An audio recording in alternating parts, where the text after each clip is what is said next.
ನಮಸ್ಕಾರ ವೀಕ್ಷಕರೇ, ಸುನೀತಾ ಕಿಚನ್ಗೆ ಸ್ವಾಗತ. ಇವತ್ತು ನಾನು ಜೋಳದ ನುಚ್ಚು ಮಾಡಕತ್ತೀನಿ ನೋಡ್ರಿ. ನಮ್ಮ ಹಳ್ಳಿ ಕಡೆ ಶಾಂತಿ ಜೋಳದ ನುಚ್ಚ ಬೇಕ್ರಿ. ಮನ್ಯಾಗ ಹೈನದು ಇರ್ತಾವ್ರಲ್ಲ, ಎಮ್ಮೆ ಅದು ಹಿಂಡು ಎಮ್ಮೆ ಅದು ರೀ, ಅಂಥವ್ರ ಮನ್ಯಾಗ ಮೊದಲ ಇರತೈತೆ ರೀ ಇದು ಜೋಳದ ನುಚ್ಚ ನಾವು ಹಿಂಗೆ ಒಡ್ಸ್ಕೊಂಬಂದು ಇಟ್ಕೊಂಡಿರ್ತೇವೆ ನೋಡ್ರಿ. ಜೋಳದ ನುಚ್ಚ ನಾವು ಅಕ್ಕಿ ಅದು ಹಾಕಲ್ದ ಡಯಟ್ ಮಾಡೋರು ಅದು ಇರ್ತಾರಲ್ಲ, ಅಂಥವ್ರು ಹಿಂಗೆ ಜೋಳದ ನುಚ್ಚು ಮಾಡಿಕೊಂಡು ಅದ್ರಾಗ ಸ್ವಲ್ಪ ಹಾಲು ಇರ್ಲಿಕ್ಕಂದ್ರೆ ಮಜ್ಜಿಗೆ ಇರಲಿಲ್ಲ ಅಂದರೂ ಸಾರು ಹಾಕ್ಕೊಂಡು ಊಟ ಮಾಡಿದ್ರು ಭಾರಿ ಟೇಸ್ಟ್ ಆಗ್ತೈತೆ ರೀ ಇದು ಜೋಳದ ನುಚ್ಚ. ಭಾಳ ಅಂದ್ರೆ ಭಾಳ ಆರೋಗ್ಯಕ್ಕಪ್ಪ ಚಲೋ ರೀ ಇದು.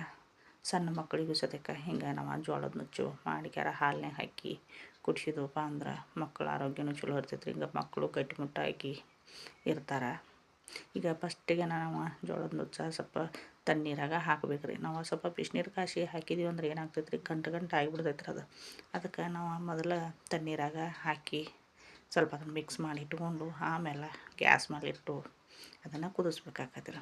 ಈಗ ನಾನು ಗ್ಯಾಸ್ ಮೇಲೆ ಇಟ್ಟೇನಿ ನೋಡ್ರಿ, ಅದನ್ನು ಕುದಿಸಾಕತ್ತೀನಿ ರೀ. ಈಗ ಒಟ್ಟು ಕೈ ಬಿಡಲ್ದಂಗೆ ಕೈ ಆಡಿಸ್ಕೊಂತಾನ ಅದನ್ನು ಕುದಿ ಮಟನೂ ನಾವು ಒಟ್ಟು ಕೈ ಬಿಡುವಂಗಿಲ್ಲ. ಕೈ ಬಿಟ್ಟಿವಪ್ಪ ಅಂದ್ರೆ ಫುಲ್ ಗಂಟು ಆಗಿಬಿಡ್ತೈತೆ ರೀ ಅದು. ಗಂಟು ಆತಂದ್ರೆ ಮತ್ತು ಹಿಂದಿಗೆ ಗಂಟು ಹೊಡೆಯಂಗಿಲ್ಲ, ಅಷ್ಟೊಂದು ಬಾಯಾಗ ಇದು ಬರೋಂಗಿಲ್ಲ, ಅದು ಗಂಟು ಅನ್ನಿಸ್ತೈತಿ.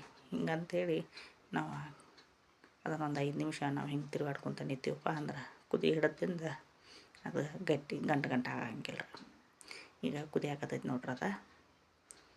ಈಗ ಗಂಟು ಇನ್ನೂ ಅಷ್ಟು ಗಂಟು ಆಗಂಗಿಲ್ಲ ಅದು. ಹಿಂಗೆ ನಾವು ತಿರ್ಕೊಂತ ಇದ್ದೀವಪ್ಪ ಅಂದ್ರೆ ಮುಗಿದ್ರೆ.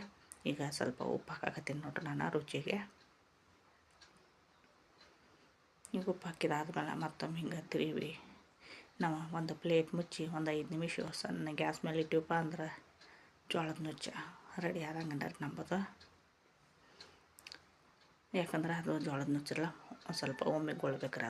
ಒಮ್ಮೆಗೊಳಿತಂದ್ರೆ ಮುಗಿದು ಹೋಯ್ತು. ಈಗ ನೋಡ್ರಿ ಆಗೈತೆ ರೀ ಈಗ ಜೋಳದ ನುಚ್ಚ. ಹಾಲಿನ ಹಿಂಬಾಲೆ ಅಗದಿ ಟೇಸ್ಟ್ ಇರುತ್ತೆ. ಹಾಲು ಮಜ್ಜಿಗೆ ಹಿಂಬಾಲೆ ಇದು ಹಾಲು ಮಜ್ಜಿಗೆ ಇಲ್ಲ ಅಂದವ್ರೆ ಸ್ವಲ್ಪ ಸಾಂಬಾರು ಹಾಕೊಂಡು ಊಟ ಮಾಡಿದ್ರು ರುಚಿ ಆಗ್ತೈತೆ ರೀ ಇದು. ಅನ್ನದ ಬದಲು ಇದನ್ನು ಊಟ ಮಾಡಿದ್ವಿಪ್ಪ ಅಂದ್ರೆ ಡೈಟ್ ಮಾಡೋರು ಅದು ರೀ, ಅಷ್ಟು ಮೈಗೂ ಬರೋಂಗಿಲ್ಲ, ಏನೇ ಇಲ್ಲ. ಭಾಳ ಚಲೋ ರೀ ಇದು. ನಮ್ಮ ಹಳ್ಳಿಗಳ ಕಡೆಗೆ ಮಾಡೇ ಮಾಡ್ತಾರೆ ಇದನ್ನು. ನೋಡಿರಿ ನೀವು ಒಮ್ಮೆ ಟ್ರೈ ಮಾಡಿರಿ, ಹೆಂಗೆ ಆಕೈತೆ ಅಂಥೇಳಿ ಕಮೆಂಟ್ ಮಾಡಿ ತಿಳಿಸ್ರಿ ನನಗೆ. ನಮಸ್ಕಾರ ವೀಕ್ಷಕರೇ.